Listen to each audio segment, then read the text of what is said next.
கள்ளக்குறிச்சி கள்ளச்சாராய விவகாரம் உயிரிழந்தோர் எண்ணிக்கை 51 உயர்வு. கள்ளச்சாராய சம்பவத்தில் பெற்றோரை இழந்த குழந்தைகளுக்கு மாதம் 5000 ரூபாய் கல்வி கட்டணம் இலவசம். முதலமைச்சர் மு.க.ஸ்டாலின் அறிவிப்பு. கள்ளச்சாராயம் குடித்து பாதிக்கப்பட்டவர்கள் குறித்து பதற்றத்தை ஏற்படுத்தும் வகையில் இபிஎஸ் பேசுகிறார். அமைச்சர் மா சுப்பிரமணியன் பேச்சு. கள்ளச்சாராய விவகாரத்தில் அரசு தோல்வியடைந்துவிட்டது. அன்புமணி ராமதாஸ் குற்றச்சாட்டு. சட்டசபையில் எதிரொலித்த கள்ளச்சாராய விவகாரம்.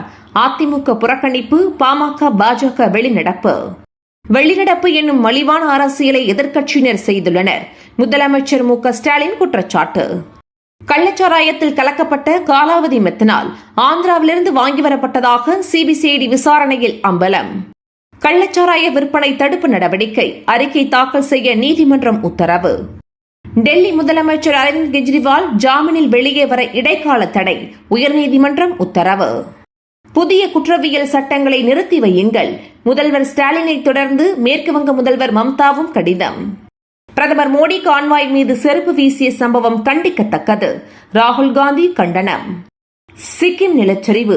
1200க்கும் மேற்பட்ட சுற்றுலா பயணிகள் பத்திரமாக மீட்பு. ரஷ்ய மென்பொருள் நிறுவனம் இயங்கக்கூடாது. அதிரடி தடை விதித்தது அமெரிக்கா.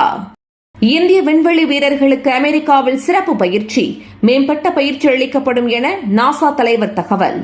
தமிழகத்தில் அடுத்த 3 நாட்களுக்கு ரெட் அலர்ட். இந்திய வானிலை மையம் அறிவிப்பு. தினந்தோறும் காலை தலைப்புச் செய்திகளை உடனுக்குடன் தெரிந்து கொள்ள வணக்கம் இந்தியா நியூஸுடன் இணைந்திருங்கள்.